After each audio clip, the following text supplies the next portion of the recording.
Film diawali dengan diperlihatkan sebuah taman. Terlihat seorang pria yang bernama Harlan tengah bersama kekasihnya sedang menonton film di dalam sebuah mobil. Harlan yang malam itu dalam kondisi mabuk tidak terima setelah pacarnya menertawakannya. Di sini Harlan pun naik pitam lalu memukulnya. Seorang pria yang menyaksikan hal tersebut mencoba membela wanita itu, namun dirinya malah berakhir babak belur dipukul habis-habisan oleh Harlan.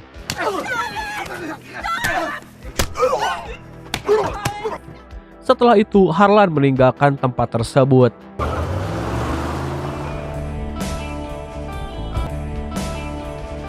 Scene lalu berpindah memperlihatkan seorang pekerja pabrik logam bernama Rachel.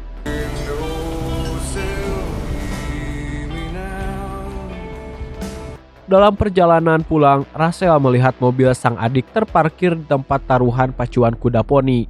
Rachel kemudian menghampiri adiknya itu yang bernama Rodney. Di sana Rodney sedang memasang taruhan dan kalah. Rachel kemudian bertanya kepada adiknya dari mana dia mendapatkan uang untuk memasang taruhan. Rodney akhirnya jujur kalau dia meminjam uang $150.000 dari seorang rentenir bernama John.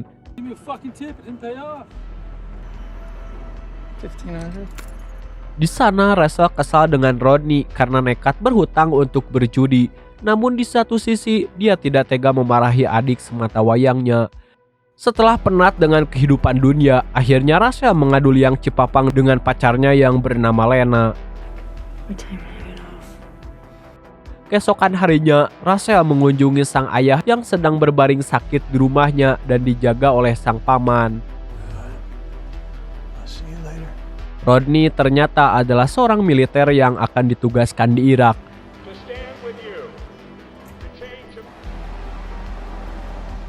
Setelah mengunjungi sang ayah, Rachel kemudian mengarah ke bar tempat di mana John si rentenir berada. Saat ingin masuk ke ruangan John, Rachel mendengar kalau Harlan sedang mengancam John. Harlan mengungkapkan ketidaksukaannya dengan sikap Rachel yang nyelonong tanpa memberi salam terlebih dahulu. Tujuan Rachel ke sana untuk membayar separuh hutang sang adik. Sementara untuk sisanya, Rachel berjanji akan melunasinya setelah gajian. Rachel juga meminta John untuk merahasiakan pembayaran itu dari sang adik.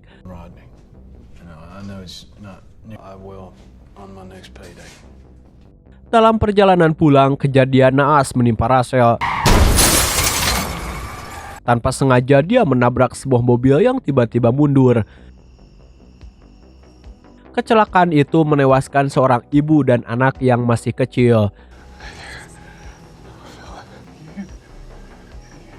Karena kejadian itu, Rachel pun divonis 8 tahun penjara. Di penjara, Rachel dijenguk oleh sang adik dan mengabarkan tentang kondisi sang ayah yang sedang sakit serta rencana keberangkatannya ke Irak. Namun Lena sang pacar justru tidak pernah menjenguknya sama sekali. Di penjara, Rachel berusaha sebisa mungkin untuk berkelakuan baik demi menjauhi masalah. Namun sikap diamnya itu justru dianggap sombong oleh napi lain, hingga suatu hari dia dikeroyok oleh 2 orang napi.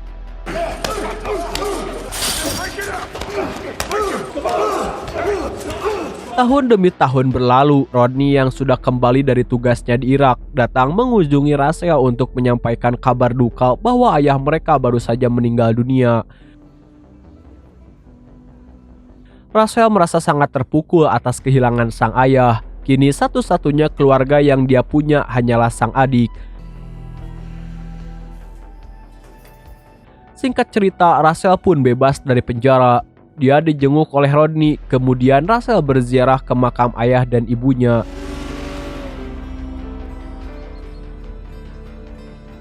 Dan di sini kita diberitahu alasan kenapa Lena tidak pernah menjenguknya di penjara, karena Lena telah memiliki kekasih baru seorang polisi bernama Wesley. Rachel hanya berani menatap sang mantan dari kejauhan. Kemudian Russell kembali ke pekerjaan lamanya di pabrik logam besi. Sementara itu Rodney rupanya tengah mengikuti pertarungan liar.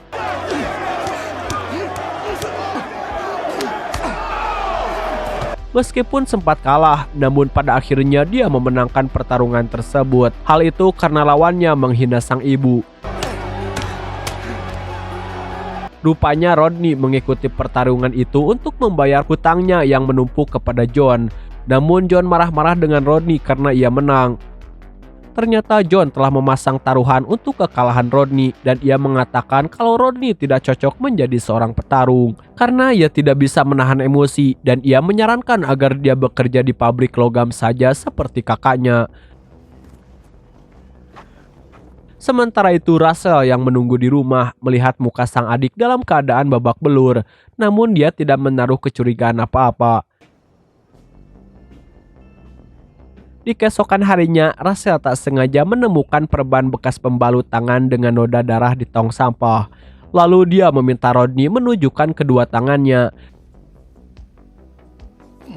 di mana terdapat bekas lebam pukulan. Russell kemudian meminta Rodney untuk berhenti bertarung dan ikut dengannya bekerja di pabrik logam.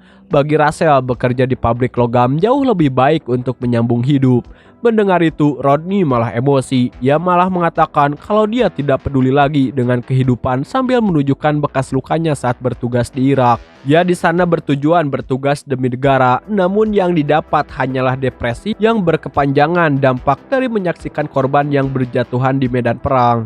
I saw a fucking baby. Lalu Rodney menemui John, memaksanya untuk didaftarkan ke pertarungan di Ramapos. Rodney mengatakan kalau dia menang, uangnya bisa melunasi semua hutang-hutangnya dengan John. Namun John enggan melibatkan Rodney dalam pertarungan tersebut karena terlalu beresiko. Ditambah lagi penyelenggara pertarungan tersebut dikenal licik dan curang. Namun karena Rodney terus memaksanya, John pun akhirnya luluh. Lalu dia pun langsung menelepon Harlan. Ternyata orang yang mengatur pertarungan tersebut adalah Harlan. Sementara Russell mencoba untuk mendekati Lena. Di sana ia berharap Lena mau menerimanya kembali. Namun Lena mengatakan kalau dia tidak bisa kembali lagi dengan Russell. Terlebih lagi dia sedang hamil hasil hubungannya dengan Wesley, pacar barunya. Mendengar kenyataan itu, Russell merasa sangat sedih. Namun ia mencoba untuk ikhlas. Russell juga mengucapkan selamat kepada Lena.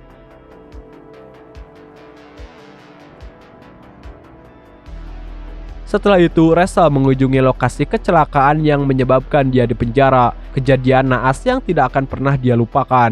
Lalu dia meletakkan bunga di tempat tersebut. Keesokan harinya, sang paman mengajak Russell pergi berburu di hutan untuk mengisi waktu luang. Di lain sisi, John membawa Rodney bertemu dengan Harlan di Ramapos. Tapi di sini Harlan seakan meremehkan Rodney karena tampang dan postur tubuhnya yang tidak seperti seorang petarung pada umumnya. Sikap sombong Harlan yang terkesan merendahkannya membuat emosi Rodney terpancing. Lalu dia menantang Harlan bertarung untuk membuktikannya. Untung saja John berhasil menenangkannya. Namun dari mimik wajah Harlan terlihat kalau dia merasa tersinggung dengan Rodney.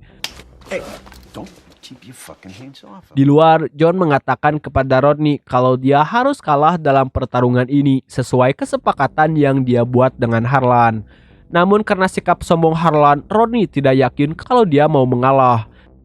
Sementara Russell yang sedang berburu tak jauh dari hadapannya melintaslah seekor rusa. Russell pun bersiap-siap untuk membidik. Namun entah kenapa dia mengurungkan niatnya seperti merasakan ada hal yang tak beres dengan adiknya. Di sisi lain, Rodney mulai bertarung.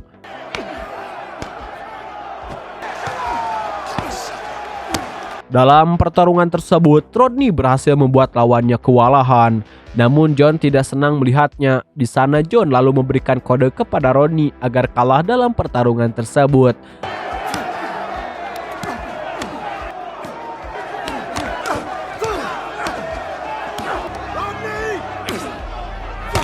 Rodney pun dengan terpaksa menuruti kemauan John. Dia sengaja membiarkan sang lawan untuk mengalahkannya, tapi lawannya itu malah menghajarnya habis-habisan tanpa ampun. John pun datang untuk menghentikannya dan segera mengeluarkan Rodney dari arena pertarungan. Ia lalu mengatakan kepada Harlan kalau kita sudah imbas, karena sesuai kesepakatan Rodney sudah mengalah dan Harlan memenangkan uang taruhan dari kekalahan Rodney. Di perjalanan pulang, John mengatakan kalau dia sudah lega, urusannya dengan Harlan sudah selesai dan tidak akan pernah lagi mau berurusan dengannya. What the fuck is this? Namun ternyata mobil mereka dikepung oleh Harlan dan anak buahnya. Kemudian Harlan mengatakan kepada John bahwa urusan kita belum tuntas. Get that other one out. Lalu dia menembaknya hingga tewas. Setelah itu Harlan menyuruh anak buahnya menyeret Rodney ke hutan.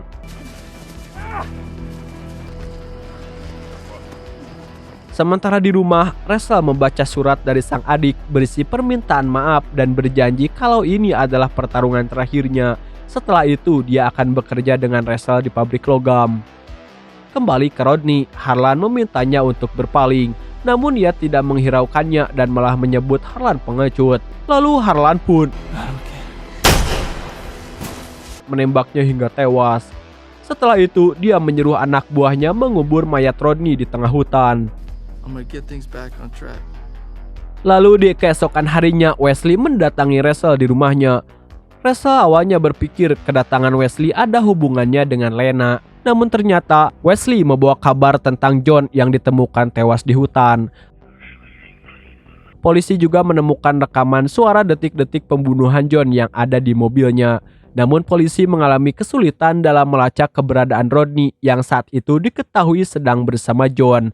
Wesley dan timnya sudah menginterogasi orang-orang yang di Ramapos, tapi tidak ada satupun dari mereka yang mau bekerja sama. Dan sementara itu keberadaan Harlan sangat sulit ditemukan. But Rodney might still be out there. Tapi Rachel merasa polisi tidak becus menangani kasus kehilangan sang adik. Terlebih lagi dia menganggap kalau Wesley punya masalah pribadi dengannya terkait masa lalunya dengan Lena. Don't make this personal. Said I'm into it. I said I'll handle it. You still give a shit. You're walking down the wrong road.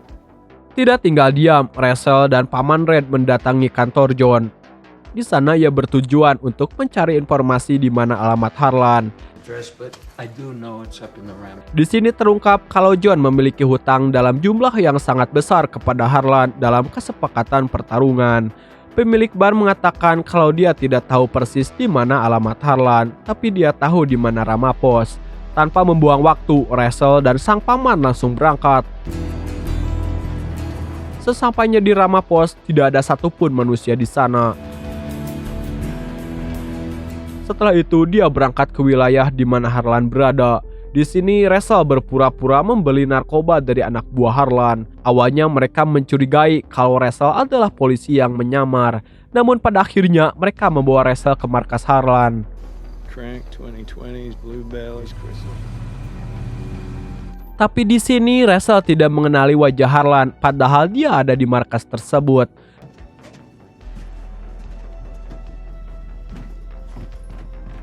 Malam itu, Rachel gagal menemukan Harlan. Harlan the Great, dude. Tak lama kemudian, seorang polisi lokal menghampiri Rachel di mobilnya. Polisi itu mendapat kabar dari Wesley kalau Harlan datang ke wilayah tersebut. Lalu dia mengingatkan Rachel dan Paman Red untuk segera meninggalkan wilayah itu karena orang-orang di sana terkenal suka main hakim sendiri dan tidak ramah dengan kehadiran orang luar. Terlebih lagi terhadap orang-orang yang mengganggu ketentraman mereka. Jelas Rachel semakin galau karena masih belum menemukan keberadaan sang adik. Am I making myself clear, gentlemen? Yes, sir, you are. You up and you believe in a body bag.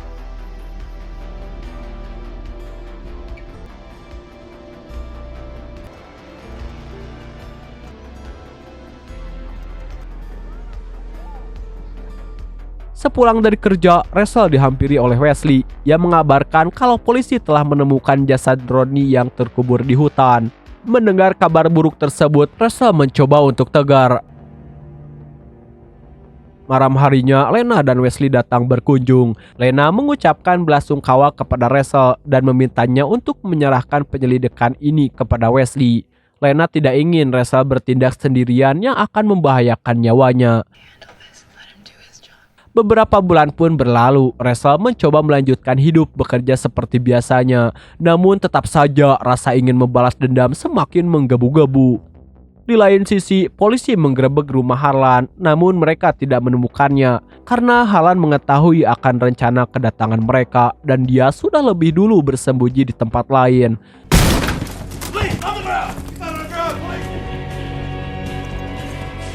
Sementara itu, Rachel semakin geram karena polisi masih belum juga berhasil meringkus pembunuh adiknya dan dia pun memutuskan untuk bertindak sendiri.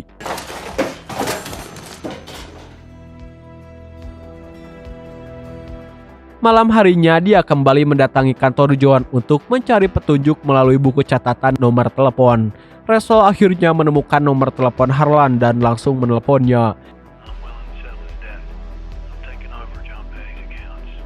No snow. The fuck is this? Dia mengajak Harlan bertemu di bar tersebut dan mengaku ingin membayar hutang John yang masih tersisa. Malam harinya, Rachel menunggu kedatangan Harlan di luar bar.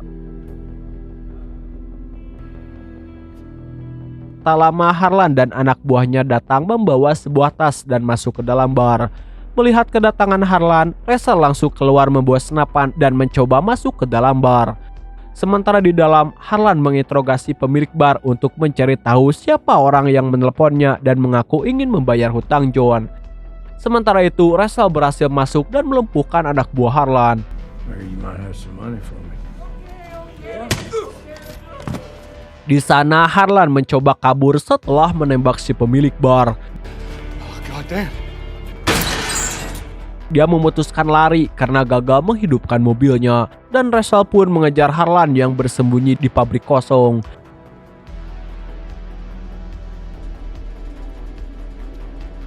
Sementara Wesley sedang dalam perjalanan untuk meringkus Harlan. Rachel akhirnya menemukan Harlan dan mereka sempat bertarung.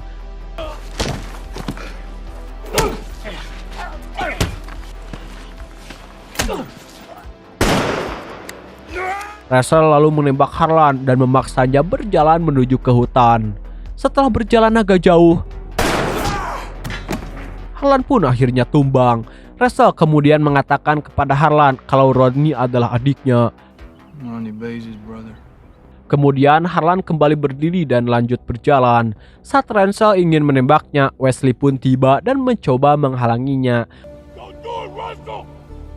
Walk away! Tapi Rachel Russell! Drop it! Drop your weapon! tidak menghiraukannya. Di akhir film kita diperlihatkan Rachel berada di rumahnya. Dan yang menarik, Wesley yang mengaku bahwa pihak berwajib tidak bisa menjalankan tugas dengan baik. Maka ia pun bungkam dengan kejadian ini. Dan sebagai balasannya, ia membiarkan Rachel bebas dari tuntutan. Namun walaupun Rachel sudah membalaskan dendamnya, tetap saja semua yang terjadi tidak bisa kembali lagi. Ia harus merelakan sang adik tewas begitu saja. Okelah dulur, dan film ini pun udahan bor. Nah, itulah dulur seluruh arus cerita film Out of the Furnace tahun 2013. Jika dikritik, kesalahan maupun saran, silakan tulis di komentar. Sekian dari saya, Steve Dula Austin, undur diri dan mengucapkan terima kasih.